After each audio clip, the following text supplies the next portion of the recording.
Hello everyone. Good morning to all of you. I hope आप सब अच्छे होंगे। तो आज जो हम टॉपिक स्टार्ट करने जा रहे हैं वो है हीरोज फार्मूला। क्लास 9 का ये टॉपिक है, चैप्टर है। बहुत ही छोटा सा चैप्टर है। इस चैप्टर में बेसिकली हम लोग जो है एरिया फाइंड आउट करते हैं ट्राइंगल का। ठीक है। एरिया फाइंड आउट करने के ट्राइंगल के बहुत सारे तरीके हैं, आप लोग पढ़ते हुए आए भी हैं पीछे, मैं उनको भी यहाँ क्विक रिवीजन कर दूंगा। ठीक है, लेकिन हमें जो मेन जो फोकस है हमारा वो हीरोज फार्मूला के ऊपर रहेगा। लेकिन उससे पहले हम पहले जो पढ़ चुके हैं वो देखते हैं। ठीक है। तो एरिया ऑफ ट्राइंगल को फाइंड आउट करने के लिए सबसे पहले अगर सपोज करो आपका जो है ट्राइंगल राइट एंगल ट्राइंगल है, राइट एंगल ट्राइंगल है, तो उस केस में एरिया ऑफ ट्राइंगल क्या होगा? एरिया ऑफ ट्राइंगल जो है वो हो जाता है हाफ इंटू, उसका फॉर्मूला है half into product of perpendicular sides. Product of perpendicular sides. जैसे सपोज करो मैं कोई ट्राइंगल बना लेता हूँ। आपका ये सपोज ट्राइंगल बना लिया मैंने। ठीक है, ये आपका एबीसी कोई ट्राइंगल है और बी पे ये राइट एंगल है। ठीक है। तो यहाँ पर अगर आप इस केस में देखें तो एरिया ऑफ ट्राइंगल क्या हो जाएगा इसके अकॉर्डिंग, फॉर्मूले अकॉर्डिंग? ये राइट एंगल ट्राइंगल है, हाफ परपेंडिकुलर साइड्स कौन कौन सी हैं? बीसी और ए बी, जिस पे 90 डिग्री एंगल फॉर्म हो रहा है। ठीक है। तो half A B into B C, ये एरिया ऑफ ट्राइंगल हो जाएगा इस केस में। सपोज करो ट्राइंगल आपका इस फॉर्म में हो जाए, इस तरीके से आ जाए, तब आप क्या करोगे? ऐसे करके ट्राइंगल आ जाए आपका। अब आपसे कहा जाए आप इसका एरिया बताइए, तो आप सिंपली एक इस पे ऑल्टीट्यूड गिरा डालेंगे यहाँ से। ठीक है, जो कि 90 डिग्री पे होगा। उसके बाद ये जो आपका ये पॉइंट सपोज डी है, तो यहाँ इस केस में एरिया ऑफ ट्राइंगल का फॉर्मूला लगेगा हाफ बेस इंटू हाइट। ठीक है, हाफ बेस इंटू हाइट। और यहाँ पर हाफ बेस जो होगा जिस पर परपेंडिकुलर गिर रहा है that is base, means B C is the base. ठीक है, हाइट जो हो जाएगी वही altitude, that is A D. इस तरीके से आप एरिया इसका फाइंड आउट कर सकते हैं। इसके बाद मैं आपको एक पहले छोटी सी बात बता दूं फिर आगे बढ़ता हूँ। On the basis of sides, on the basis of sides, triangles are categorized into three parts. Triangles are of three types. ठीक है, थ्री टाइप। ठीक, ट्राइंगल को तीन हिस्सों में बांटा गया है on the basis of side. ठीक, तो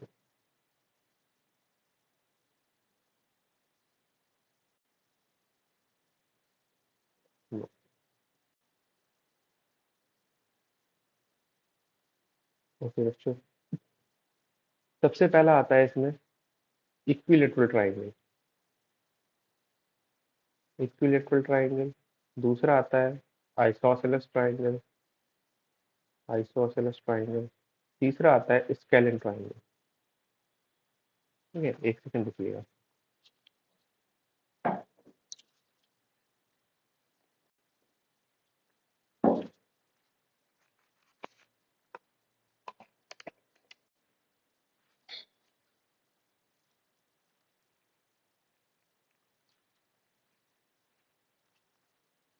हाँ तो बच्चों इसमें क्या होता है, इक्विलेटरल ट्राइंगल जो है उसमें सभी तीनों साइड्स ट्राइंगल की इक्वल होती हैं।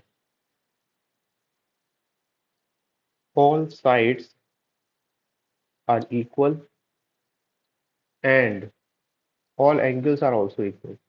All angles are also equal. सभी साइड्स भी इक्वल होती हैं और एंगल भी इक्वल होते हैं। जैसे मैं यहाँ पर एक ट्राइंगल अगर फॉर्म कर लूँ, जैसे ये सपोज ट्राइंगल है, हमने यहाँ फॉर्म कर लिया। तो इसमें अगर इसे इक्विलेटरल ट्राइंगल हमें कहना है तो इनकी ये जो डिस्टेंस है, सपोज अगर ए है तो ये भी ए होनी चाहिए, ये भी होनी चाहिए, और ये एंगल्स जो है ये भी बराबर होने चाहिए। तो कितने होंगे? ट्राइंगल के तीनों एंगल का सम होता है 180 degree. Angle sum property of triangle आपने पढ़ा होगा। तो 3x इज इक्वल टू 180, अगर एक्स एंगल सपोज हम मान लेते हैं तो एक्स की वैल्यू यहाँ से हो जाएगी 60 डिग्री। मतलब each angle is of 60 degree, should be 60 degree. ठीक है, ये भी 60, ये भी 60, ये भी 60, इक्विलेटरल ट्राइंगल के केस में। ठीक, इसके बाद आता है आइसोसेलेस ट्राइंगल। इसमें क्या होता है, two sides of the triangle are equal, two sides of triangle are equal and opposite angles of opposite angles are also equal। क्या मतलब, इसका मतलब कहना ये चाह रहे हैं, ये थ्योरम्स नहीं है, आप आगे पढ़ेंगे, ये आपने पढ़ी होगी पहले, कि अगर ये आपका आइसोसेलेस ट्राइंगल है, ये ए बी सी ट्राइंगल है, अगर सपोज ये साइड और ये साइड इक्वल हो गई, ठीक है, तो इनके जो अपोजिट एंगल होंगे, इस साइड के अपोजिट ये एंगल है, इस साइड के अपोजिट ये एंगल है, ये एंगल्स भी आपस में बराबर होंगे, ठीक है। स्केलिन ट्राइंगल में क्या होता है, कोई भी side, none of the side is equal, कोई भी साइड इक्वल नहीं होती, none of the side is equal, ठीक है। तो ये आपका बेसिक था इसके ट्राइंगल, इसलिए मैंने इसलिए बताया क्योंकि मुझे इनके फॉर्मूले बताने हैं आपको। Area of triangle, area of equilateral triangle है, एरिया ऑफ आइसोसेलेस ट्राइंगल है, उसके डायरेक्ट फॉर्मूलाज हैं, तो वो कैसे आपको समझने यूज करने हैं, इस वजह से मैं बता रहा हूँ, ठीक है। तो मैं आगे बढ़ता हूँ। अगर हम बात करें एरिया ऑफ इक्विलेटरल ट्राइंगल की, सबसे पहले इक्विलेटरल ट्राइंगल, तो इसका जो फॉर्मूला होता है वो होता है √3/4 into length of the side का स्क्वायर, ठीक है।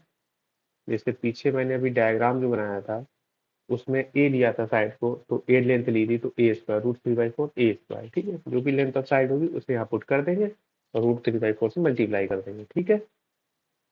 तो ये आपका एरिया ऑफ इक्विलेटरल ट्राइंगल हो गया। ये डायरेक्ट फॉर्मूलाज हैं, आपको यहाँ याद रखने हैं। एरिया ऑफ आइसोसेलेस ट्राइंगल अगर है तो आप क्या करेंगे, आइसोसेलेस ट्राइंगल है तो उसका फार्मूला होता है b/4 √4a² minus B square. अब आप कहेंगे ए भी क्या है, तो मैं यहाँ पे डायग्राम बना के आपको समझाता हूँ, ठीक है। ये आपका एक ट्राइंगल है, आइसोसेलेस ट्राइंगल हमने कंसीडर कर लिया, ए बी सी, ठीक है। इसमें ये साइड और ये साइड इक्वल है आपस में, जिसकी लेंथ ए है, ये आपका ए आ गया, ये रहा ए, ठीक है। इसमें एक परपेंडिकुलर हमने डाल दिया यहाँ पे, ठीक। सपोज ये हाइट, ये एच हाइट है सपोज, ठीक है। एच का वैसे यूज नहीं है इसमें फॉर्मूला में, लेकिन फिर भी हम दिखा रहे हैं, ठीक है। ये डी पॉइंट ले लिया, तो ये आपका जो दूरी है ये बी है, बेस जो है, ठीक। तो ये बी है और ये ए साइड से है, तो इनकी वैल्यू जो भी होगी वो सब्सटीट्यूट कर दी जाएगी, b/4 √4a² minus B square. Direct formula में आप सब्सटीट्यूट करेंगे, डायरेक्ट एरिया फाइंड आउट हो जाएगा, कोई और मेथड लगाने की आपको जरूरत नहीं पड़ेगी, ठीक है। ये तो आपकी हो गई बेसिक नॉलेज जो आप पहले पढ़ते आए, ठीक है। अब हम इसके आगे बढ़ते हैं, जो हमारा कोर टॉपिक है, that is area of triangle by using heroes formula. Area of triangle using heroes formula, ठीक है। तो इसमें क्या होता है, देखिए, ये कब लगेगा, जब अगर हमें जो ट्राइंगल है उसकी साइड्स की वैल्यू गिवन होगी। जैसे ये सपोज ट्राइंगल है कोई, तो अगर इसकी लेंथ, साइड इनकी लेंथ गिवन होगी साइड्स की, तब हम जो है एरिया ऑफ ट्राइंगल जो हीरोज फार्मूला की हेल्प से निकाल सकते हैं। जैसे सपोज ये ए है, ये बी है, ये सी है, ये साइड हमें मिल गई, ए बी सी, ठीक है। तो इनका हम, अब हम इस ट्राइंगल का एरिया निकाल सकते हैं। कैसे निकालेंगे, सबसे पहले हम सेमी पेरीमीटर फाइंड आउट करते हैं। सेमी पेरीमीटर कैसे फाइंड आउट होता है, सिंपली उसको एस से डिनोट किया जाता है। इसमें तीनों साइड का समेशन करो, a+b+c/2, ठीक है, डिवाइड बाई 2 कर देते हैं। ये तो हो गया सेमी पेरीमीटर। इसके बाद एरिया ऑफ ट्राइंगल का हीरोज फार्मूला जो है वो ये है, √S, S-A, S-B, S-C। Simply यहाँ वैल्यू सब्सटीट्यूट करनी, सही पेरीमीटर यहाँ से मिल जाएगा हमको, ए बी सी साइड की वैल्यू यहाँ से ट्राइंगल से मिल जाएगी, ठीक है। हीरोज फार्मूला में सिर्फ इतना ही करना है, बहुत ही छोटा सा चैप्टर है और बहुत ही सिंपल है, ठीक है। हम इसके आगे बढ़ते हैं। तो आगे हमारे पास एक क्वेश्चन है, find the area of a right triangle whose sides are 3, 4 and 5 8। वैसे तो इसने कह ही दिया है कि ये एक राइट ट्राइंगल फॉर्म कर रहा है, लेकिन अगर ऐसा ना भी गिवन हो तब भी आप, इसकी कंडीशन होती है, आप उसे चेक कर सकते हैं। तो कंडीशन क्या है, कंडीशन ये कहती है कि सम ऑफ, मैं यहाँ पे लिख देता हूँ, sum of squares of two sides, two shorter sides कह लो आप, ठीक है, two shorter side is should be equal to square of the longest side, square of the longest side, ठीक है। मतलब क्या हुआ, मतलब ये हुआ कि जो शॉर्टर साइड्स हैं जैसे 3 है यहाँ पर, उसका स्क्वायर और प्लस 4 का square should be equal to 5 square, ठीक है। तो आप चेक कर सकते हैं इसको, 3 3 जा 9, 4 4 जा 16 और ये 5 5 जा हो गया 25, 16 प्लस 9 इज इक्वल टू 25। तो it means condition is okay, यहाँ कंडीशन ओके है, कंडीशन ठीक है। तो अब हम अगर ऐसा है तो it is a right, therefore it is a right triangle, it is a right triangle. अब ऐसा हो गया तो हम एरिया ऑफ ट्राइंगल का डायरेक्ट फॉर्मूला है हमारे पास, that is half base into height. अगर आप जो गिवन है ये डायमेंशन इसके अकॉर्डिंग ट्राइंगल बनाएंगे तो वो इस फॉर्म में बनेगा, ठीक है। ऐसे ये तो लेंथ सबसे जो हाइपोटेनियस होगी वो मैक्सिमम होगी लेंथ वाली, दैट इज 5 यूनिट्स, ठीक है। इन दोनों में से कोई सी भी आप 3 4 लिख सकते हैं, सपोज आपने ये 3 4 लिख दिया, ये इसको भी लिख देंगे उल्टा करके, तब भी वही बात होगी, ठीक। तो हाफ, अब यहाँ पर आप वैल्यू सब्सटीट्यूट कर देंगे, half base is 4, height is 3, ठीक है, 2 टू द 4 2 3 6, 6 यूनिट स्क्वायर। ये तो आपको पता ही होगा कि एरिया हमेशा जो है, एरिया जो है यूनिट स्क्वायर की फॉर्म में आता है। क्यों आता है देख सकते हैं आप, बेस जो है मान लीजिए कोई भी 3 यूनिट था, ये 3 मीटर था, ये 4 मीटर था, तो 3 4 12 मीटर स्क्वायर, इस तरीके से मतलब जो है आपका जो भी यूनिट होगी उस फॉर्म में, उसका स्क्वायर भी फॉर्म में आएगा। लेंथ हमेशा यूनिट में रहती है, जैसे खाली अगर लेंथ की बात करें 5 यूनिट्स, ठीक। वॉल्यूम यूनिट क्यूब में आता है, ठीक है। ये तो बेसिक चीजें हैं, लेकिन इनका हमें ध्यान इसलिए रखना है क्योंकि एग्जाम में जब लिखते हैं तो जल्दबाजी में कभी कभी छूट जाती है, यूनिट जो है गड़बड़ हो जाती है, तो वो नहीं करना है, तो हो गया तो वहाँ पर टीचर जो है आपके मार्क्स कट कर देगा, ठीक। तो इस क्वेश्चन को इस तरीके से सॉल्व करना था हमें, एरिया ऑफ ट्रायंगल बताना था, वो हमने फाइंड आउट कर दिया है, ठीक। फाइनल आंसर जब भी निकल कर आएगा तो आप इस तरीके से उसे ब्रैकेट में क्लोज कर दीजिएगा, तो थोड़ा इम्पैक्ट अच्छा पड़ेगा, ठीक है। नेक्स्ट हम आगे बढ़ते हैं। ये क्वेश्चन है, find the area of a quadrilateral ABCD whose sides in meters are 9 40 28 and 15 respectively। ये क्वाड्रिलेटरल गिवन है हमें एबीसीडी, उसकी साइड्स की वैल्यू गिवन है, ये बना रखा है, ठीक है हमने। अगर नहीं भी बना होता तब भी आप बना लेते, ये उससे कोई फर्क नहीं पड़ता, लेकिन ये बना हुआ है तो उससे आसानी है, ठीक है, वरना स्केल से बैठ के आपको बनाना पड़ेगा। ये गिवन था diagram, and the angle between the first two side A B and B C is right angle, ठीक है। ए बी और बी सी जो है वो उनके बीच में जो एंगल बन रहा है दैट इज 90 डिग्री, ठीक। हमें एरिया ऑफ ट्रायंगल बताना है, तो हम कैसे बताएंगे, एरिया ऑफ कोऑर्डिनेटर बताना है, हम क्या करें, इसमें हम इसको ज्वाइन कर दें ए सी को, ठीक है। हमने ए सी को ज्वाइन कर दिया तो उससे क्या हुआ, ये जो कोऑर्डिनेटर है ये दो पार्ट्स में डिवाइड हो गया, ठीक। ऐसा क्यों करा, आप ये कि आप ये भी कर सकते हो, बीडी क्यों नहीं ज्वाइन करते, बीडी इसलिए ज्वाइन नहीं करा क्योंकि वहां पे भी सर ये राइट एंगल कट जाता है, राइट एंगल नहीं कहीं मिल रहा था हमें, तो इस राइट एंगल से हमें एक फायदा है, ठीक, वो मैं दिखाता हूँ क्या है। देखो सॉल्यूशन, जब in triangle A B C, ठीक है, ट्राइंगल ए बी सी जो है इसमें आप applying using Pythagoras theorem, Pythagoras theorem तो आप पढ़ते ही आ रहे होगे पहले ही से, आपने पहले भी पढ़ा होगा। पाइथागोरस थ्योरम क्या कहता है, हाइपोटेनियस स्क्वायर, स्पेलिंग वगैरह आप देख लीजिएगा, ठीक है। Hypotenuse square is equal to base square plus perpendicular square, ठीक है। हाइपोटेनियस के स्क्वायर जो होता है वो base square plus perpendicular square के बराबर होता है। तो यहाँ पर हमारी जो हाइपोटेनियस है that is A C square is equal to base क्या है हमारे पास, B C square plus A B square. अब आपको समझ में आ गया होगा हम ऐसा क्यों कर रहे हैं, हम ए सी की वैल्यू फाइंड आउट करना चाह रहे हैं, ठीक है। तो A C is square is equal to base is 40 square plus A B is 9 square, तो ए सी स्क्वायर हो जाएगा 4 4 16 1600 प्लस 9 9 81, तो A C square is equal to 1681। तो A C is equal to क्या हो गया, under root 1681 which is equal to 41, 41 metre जो है आपका ए सी आता है, ठीक। आप इसे सॉल्व करके भी देख सकते हैं, ठीक है। आप सोचे मैंने रट के रख रखा है 1681 का अंडर रूट जो है 41 आता है, तो ऐसा कुछ वो नहीं है। आप इसे इस तरीके से प्राइम फैक्टराइजेशन के थ्रू भी निकाल सकते हैं, चाहे तो आप लॉन्ग जो आपका जो ऐसे नहीं, आप ऐसे करके भी कर सकते हैं। 1641 इसको जो है, आपने स्क्वायर रूट निकालना सीखा होगा, वहां से आप निकाल सकते हैं, ठीक है। ओके, जैसे 4 4 16, ठीक। इसके बाद यहाँ पर हम 41 उतार देते हैं, 1 का यूज कर लेते हैं, तो 41 बन जाए 41, ठीक है, 1 1 यूज कर लिया, 41 बन जाए 41। ओके, तो आपका रूट आ गया 41। ओके, तो इस तरीके से भी आप रूट निकाल सकते हैं। तो ये आपका एसी हो गया। इसमें एक वैल्यू निगेटिव भी आएगी एसी की, ±41 आएगा। निगेटिव वैल्यू इसलिए नहीं देते क्योंकि लेंथ हम कभी भी निगेटिव नहीं होती, ठीक। ओके, मैं इसको इरेज कर देता हूँ क्योंकि ये एक्स्ट्रा पॉइंट है, इसकी जरूरत नहीं है, ठीक है। प्राइम फैक्टराइजेशन से भी आप निकाल सकते हो रूट, ऐसा ठीक, बट वो लेंदी हो जाएगा। तो एसी आपको मिल गया यहाँ पर 41 मीटर। अब देखो आपके पास एसी आ गया, ये जो ट्राइंगल है राइट एंगल ट्राइंगल है, तो इसका हम एरिया भी यहाँ फाइंड आउट कर सकते हैं। Area of triangle A B C is equal to half base into height. अभी मैंने आपको पीछे बताया था इसी वजह से। तो half base, base is simply 40, height is 9, ठीक है।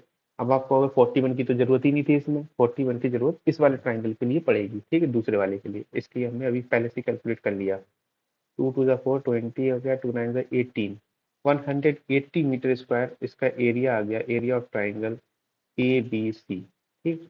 अब देखो, अब हम देखते हैं, consider triangle A D C, ये वाला ऊपर वाला। इसके लिए हम सेमी पेरीमीटर फाइंड आउट करेंगे। ए प्लस बी प्लस सी मैंने बताया था, तीनों साइड को सम डिवाइड बाई 2। तीनों साइड क्या है, सपोज 15 प्लस 28 प्लस 41, ठीक है। किसी को भी आप एबीसी दे सकते हैं, ऐसा कोई जरूरत नहीं। इनका समेशन करेंगे, 40 20 60 70 78 79 60 79 84, ठीक है। 84 डिवाइड बाई 2 इज 42। 42 मीटर आपकी सेमी पेरीमीटर आ गया। ओके, इसके बाद एरिया ऑफ ट्राइंगल एटीसी क्या होगा, बाई हीरोज फार्मूला हमने लगाते हैं। मैं एक बार आपके लिए फार्मूला यहाँ लिखता भी हूँ। S S minus A S minus B S minus C, ठीक है। जस्ट वैल्यू सब्सटीट्यूट कर देंगे। Root S is 42, 42 minus 15, 42 minus 28, 42 minus 41, ठीक है। ये सभी रूट में होता है पूरा, ठीक। इसको सॉल्व करेंगे तो ये हो जाएगा रूट 42 इंटू 27 इंटू 14 इंटू 1, ठीक। अब आप चाहो तो इसको सबको मल्टीप्लाई कर लो, फिर उसका रूट निकाल लो। आप दूसरा एक तरीका मैं बताता हूँ इजी सा। 42 को ब्रेक करो, आप ट्राई फैक्टराइजेशन का करो, 2 3 जा 6 7 जा 42, ठीक है। ऐसे 27 करो, 3 3 जा 9 3 जा 27। ऐसे 14 को करो, 2 7 जा 14, ठीक। वन को मल्टीप्लाई करने से कोई फर्क नहीं पड़ेगा, ठीक। तो अब आप देख सकते हो, इसमें से कॉमन आउट कर लेंगे। ये भाई 3 आ रहा है, यहाँ पे 3 2 टाइम्स आ रहा है, ठीक। तो और 2 भी 2 टाइम्स आ रहा है, देखिए 7 भी 2 टाइम्स आ रहा है, तो एक एक बाहर आ जाएगा। तो 2 इंटू 3 इंटू 3 इंटू 7, ठीक है, इधर ही आएगा। इसको मल्टीप्लाई कर लेंगे इजिली, 2 3 जा 6 6 3 जा 18, 18 7 जा 126, 126 मीटर स्क्वायर। ये आ गया area of triangle A D C. अब आप देख सकते हैं इसकी और इसकी मदद से हम पूरा एरिया फाइंड आउट कर सकते हैं। एरिया ऑफ क्वाड्रिलेटरल जो है ए बी सी डी, वो क्या होगा, दोनों का समेशन होगा। 180 plus 126, that is equal to 180 plus 126 is equal to कितना हो जाएगा, ये जोड़ लीजिए आप इसे। 200 306, 306 मीटर स्क्वायर इसका एरिया फाइंड आउट हमने कर लिया। तो इस तरीके से आपको क्वेश्चन सॉल्व करना है हीरोन्स फार्मूला का। बस आपको कुछ नहीं है, डायरेक्ट वो फार्मूला यूज करेगा। ये तो मैंने इसमें दो कॉन्सेप्ट फिर भी लग गए कि आपने एरिया ऑफ ट्राइंगल पहले इस फार्मूले से यूज कर लिया, बाद में हीरोन्स फार्मूला लगा दिया। हो सकता है दोनों हीरोन्स फार्मूला से लग जाए, ठीक है। वो क्वेश्चन पे डिपेंड करता है, क्वेश्चन कैसा आता है। तो सिर्फ इतना ही है हीरोन्स फार्मूला में। इसके अलावा एक्सरसाइजेस है, वो मैं सॉल्व करवा दूंगा अलग से आपको, तो वहाँ आप देख सकते हैं, ठीक है। So that's all for today. Thank you so much for watching.